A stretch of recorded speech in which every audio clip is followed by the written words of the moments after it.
O que que a gente deve comer? O que que a gente não deve comer? Você deve parar o que está te prejudicando, manter o que está te beneficiando e introduzir as novidades que a ciência vem mostrando. Um dos segredos é a diversidade. Se você comer arroz, feijão, todo dia você vai encher de nutrientes que aqueles três têm. E vai ficar faltando o resto. Porque eu tenho que ter uma fruta, eu tenho que ter um vegetal para constituir todos os nutrientes. Não adianta eu ter 31 dentes na boca e faltar o meu incisivo central direito. Não tem um sorriso. Você entendeu? Posso ter 31 dentes assim, mas tá faltando o incisivo central direito, seu sorriso acabou. Concorda? Então a pessoa pensa que está comendo bem, ela come todo dia a mesma coisa. E precisa de diversidade. Por isso que ela tem que ter vegetal, por isso que ela tem que ter fruta, por isso que ela tem que ter proteína, por isso que ela tem que ter carboidrato, por isso que ela tem que ter gordura.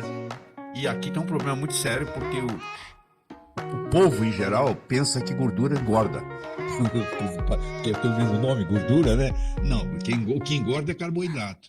Não é gordura que engorda. É carboidrato que engorda. Mas o carboidrato eu acho que é o alimento mais consumido.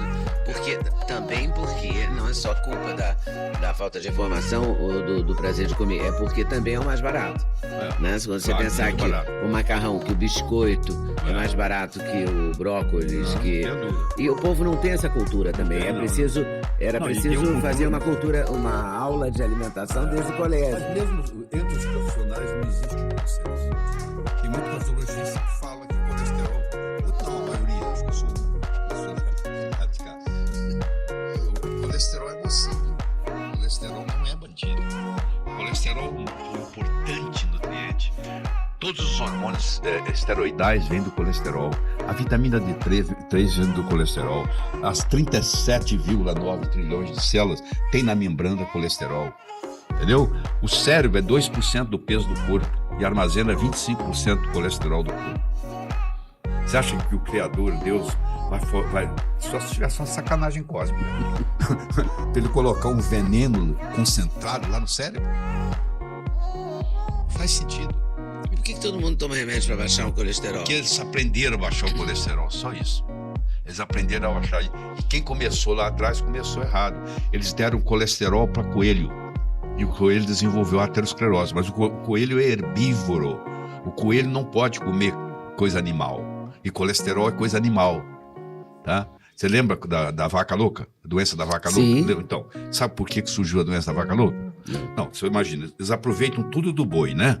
Quando o boi, até o berro dele eles usam para buzina. Tudo é aproveitável. Então o cara teve uma ideia brilhante. Nós vamos aproveitar o esqueleto. Sabe o que nós vamos fazer? Nós vamos moer o esqueleto do boi e dar como farelo de osso para os bois, para as vacas comer. Quer dizer, a vaca virou carnívora, porque ela está comendo, a irmã dela que morreu foi triturada.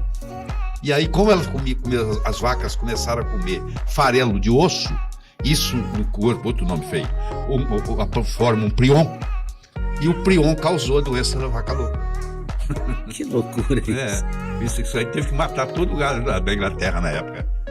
Porque quiseram fazer ela ficar carnívora. Porque para comer o farelo de osso tem que ser carnívoro. E ela é herbívora. Da mesma forma, se eu der colesterol para coelho, eu estou procurando problema mesmo, porque ele não sabe lidar com colesterol. Nós sabemos. Mas a gente tem que respeitar o tal do limite que os americanos dizem, até 200, né? Não. Quando eu comecei a praticar medicina, há 51 anos atrás, o colesterol normal era 320. E só vem diminuindo. Você ainda vai ver diminuir mais ainda. Agora está em quanto? 199, 200, não é isso? 200, E a gente toma remédio para baixar o colesterol para mantê-lo em 200. Então tá errado isso? Tá errado. Do seu ponto de vista? Do meu ponto de vista tá errado. Eu já escrevi livro sobre isso. Falar nisso, quantos livros você tem lá aí? Coisa não sei mais. Caramba. Então a gente deve evitar na alimentação. A gente tem que comer carboidrato, proteína, vegetais, legumes, frutas. Deixa eu só te dar comer tudo. Deixa eu te dar uma. De tudo um pouco. Mas assim, ó. Já ouviu falar em Hara Hashimoto? Hara, escreve Hara. H-A-R-A. H-A-R-A. Hashi, R-A. H-A-R-A.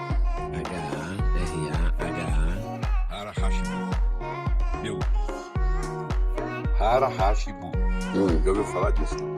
Hara Hashibu é uma técnica que começou no Japão, onde você senta na mesa e não come só 80% do que você queria comer. Ou seja, você mata a fome, mas não sai ainda com fome, não dá para mais comida. Então lá tem mais gente no Gil que na Okinawa, eles praticam Hara Hashibu. E isso se espalhou pelo mundo. Você não pode comer, tem fogo para torrar. Você tem que sair dali com vontade, um pouquinho ainda de fome. Você entendeu? E como lá nos ancestrais, quanto mais longe for uma refeição da outra, melhor. Você deve ter ouvido falar no jejum intermitente. Sim.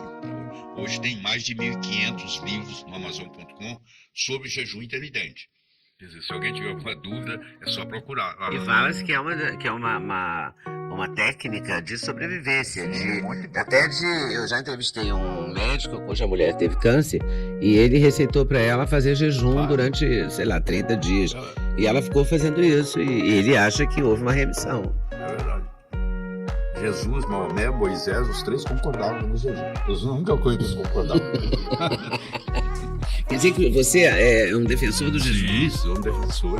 E de horas de jejum de 12, 14, 16, 18, 24? Lá em casa a gente come, tem um lanche às 4 horas da tarde, depois eu como uma perinha dessa pera portuguesa lá pelas 7, 7h30. Nós não jantamos. Não faz parte. E aí você só vai comer no dia seguinte. No dia seguinte. Então o seu jejum é de mais de 12, deve ser de mais de 14. Em torno de 14. Em torno de 14. Sempre isso diariamente? Diariamente. Eu não como pão, né? Eu raramente como macarrão uma vez ou outra, mas pão eu não como. Eu tirei o pão, todo nunca. E o pão vicia. Se pedir uma pessoa para parar com pão é difícil. Ela tem quando para é um problema. É porque o hábito é muito difícil. Não é só o hábito, não. Mudar hábitos. O glúten vicia, né? O glúten vicia. É porque o sem glúten não tem a menor graça. Não é? Raramente você acha uma coisa sem glúten que tenha graça. Mas você tem que tirar o glúten. Você tem que tirar o glúten da vida. Tem que fazer. Vou te explicar por quê. O pão que você come hoje não é o pão que Jesus comia.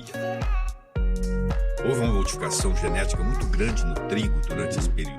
E nos últimos 40, 50 anos, a produtividade do trigo aumentou 400%.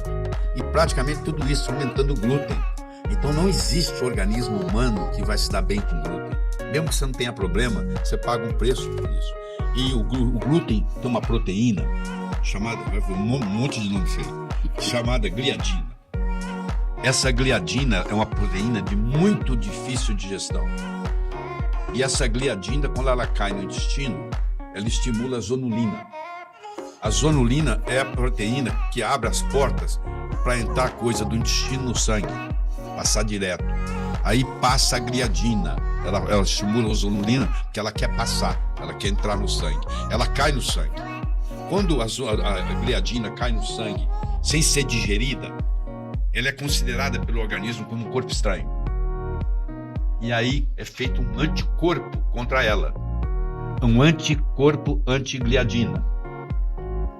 Por azar nosso, na cadeia peptídica da gliadina, tem uma cadeia de aminoácidos que, por azar nosso, a nossa tireoide também tem.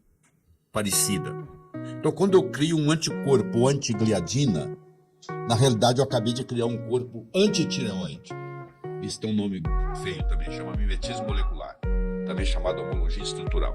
Eu criei um anticorpo anti-tireoide. Aí o que acontece?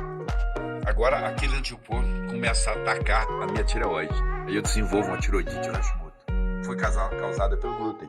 Não é a única causa, mas esse é um caso. Mas o glúten teve uma participação importante, digamos assim. É fundamental. Então, tirar o glúten é essencial. É essencial.